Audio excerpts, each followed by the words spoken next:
సర్వకృపానిధియగు దేవాది దేవునికి నా హృదయపూర్వక వందనములు, స్తుతులు, స్తోత్రములు సమర్పించుకుంటున్నాను. అందరికీ శుభోదయం. ఇది నాన్న జీవాధిపతి అయిన దేవాది దేవుడు నీ కొరకు సిద్ధపరిచిన వాక్కు. నీవు నీరు కట్టిన తోటవలను ఎప్పుడూ ఉబుకుచుండు నీటి ఊటవలను ఉండెదవు. దేవుని నామమునకు మహిమ కలుగునుగాక. ఈ మాటలు యెషయా గ్రంథము 58వ అధ్యాయము 11వ వచనంలో వ్రాయబడి ఉన్నవండి. Praise the Lord. Today our God's promise for us, and thou shall be like a watered garden and like a spring of water whose waters fail not. చూడండి నేస్తమా, ఇది నాన్న మహోన్నతుడైన దేవాది దేవుడు నీ కొరకు సిద్ధపరిచిన ఆయన పరిశుద్ధ వాగ్దానము ఏమై ఉన్నది అనగా, నీ జీవితములో దేవుడు నీ కొరకు సిద్ధపరిచిన ఉన్నతమైన ఆశీర్వాదములు ఎట్టి రీతిగా ఉన్నవి. ప్రియమైన నేస్తమా, నీవు నీ చుట్టూతా ఉన్న సమస్యలను చూచి నీవు భయపడుతూ ఉన్నావు. రేపటి నా స్థితి ఎట్లా ఉంటుంది, రేపు నా సంగతి ఏమి కాబోతోంది అని నీవు వేదన చెందుతూ ఉన్నావు. కానీ నీ సృష్టికర్త అయిన దేవుడు నీ పక్షమందున్నారు అన్న సంగతిని నీవు మరచిపోతూ ఉన్నావు. ఆయన తన చిత్తము నుంచి నీ కొరకు సిద్ధపరిచిన ఆయన వాక్కు ఏమై ఉన్నది అనగా, నీవు నీరు కట్టిన తోటవలను ఎప్పుడునూ ఉబుకుచుండు నీటి ఊటవలను ఉండదవు. దేవుని నామమునకు మహిమ ఘనత ప్రభావములు చెల్లనుగాక. ఆమేన్.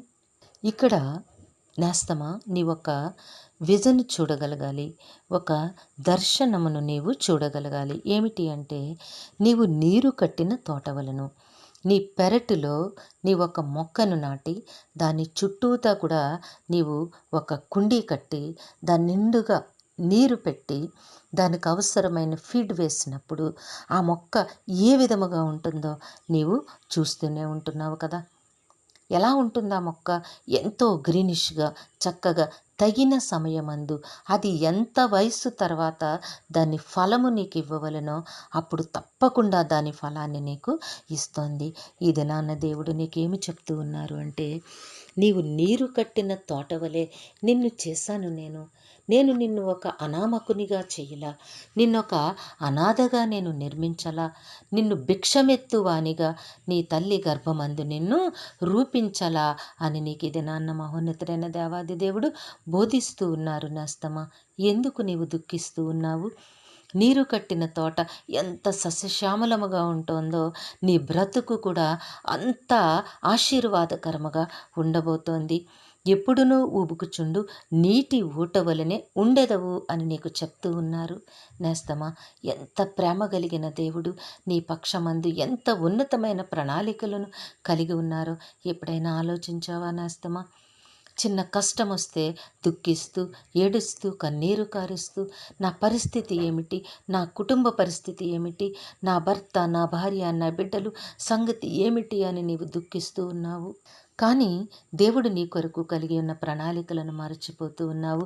నీకొకసారి జ్ఞాపకం చేస్తూ ఉన్నారు. నేస్తమా, నిన్ను నీరు కట్టిన తోటవలే ఎప్పుడునూ ఉబుకుచుండు నీటి ఊటవలనే ఉండెదవు. దేవుని నామమునకు మహిమ కలుగునుగాక. ఎప్పుడూ ఉబుకుచుండే ఆ నీటి ఊట ఎంత సస్యశ్యామలముగా ఉంటుందో నీకు తెలుసు కదా.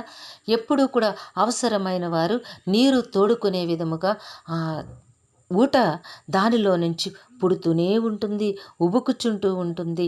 కాబట్టి నిన్ను దేవుడు అట్టి రీతిగా నిర్మించి ఉన్నాను అని నీకు జ్ఞాపకం చేస్తూ ఉన్నారు. నేస్తమా, నీవు దుఃఖించకు, దిగులు పడకు, కన్నీరు కార్చకు. ఎందుకంటే నీ దేవుడు నిన్నెంతో ఆశీర్వాదకరముగా చేసి ఉన్నారు.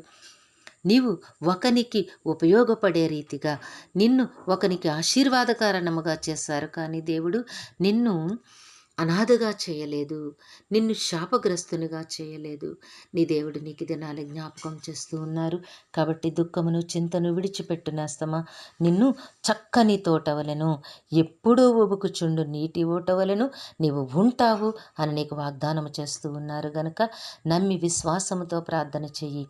దేవుడు నీకు వాగ్దానం ఇచ్చారు గనుక నిన్ను తప్పకుండా అంత ఉన్నతమైన ఆశీర్వాదములోనికి నడిపిస్తారు కనుక నమ్మినట్లయితే విశ్వాసంతో ప్రార్థన చేసి దేవుని వైపు ఆశతో ఎదురు చూచి దేవుని నుంచి ఉన్నతమైన ఆశీర్వాదములు పొందుకొందువుగాక. ప్రార్థన చేసుకుందాము.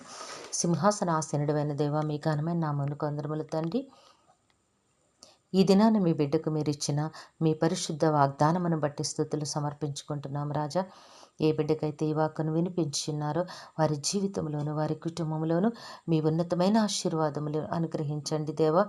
నీరు కట్టిన తోటవలను ఎప్పుడూ ఒబుకుచుండు నీటి ఊటవలను నాయన వారి కుటుంబ జీవితము వారి వ్యక్తిగత జీవితము ఉండినట్లుగా దీవించండి. మీ కాళ్ళు పట్టు వేడుకుంటున్నాము. మా ప్రియులందరి కుటుంబాల్లో ఉన్న సమస్యలను దూరపరచండి. ఆర్థిక ఇబ్బందులు అనారోగ్యముల నుంచి విడుదల కలుగ చేయండి నాయన. అందరికీ కావాల్సిన ఆయురారోగ్యము, సంపూర్ణమైన రక్షణ, దీర్ఘాయుష్యు, నెమ్మదిని ప్రసాదించి మీ మెండైన ఆశీర్వాదములు, మీ శాంతి సమాధానమును అనుగ్రహించి మీ కృపలో జీవింపచేయమని ఈ ప్రార్థన మా రక్షకుడును మీ ప్రియకుమారుడైన యేసుక్రీస్తు నామం పేరట అడిగి వేడుకొనుచున్నాము తండ్రి. ఆమెన్. సర్వకృపానిదేగు దేవుడు మీ జీవితంలో ఉన్నతమైన ఆశీర్వాదములు అనుగ్రహించి మిమ్మును ఆయన నామ మహిమ కొరకు జీవింపచేయునుగాక. Amen, amen, amen.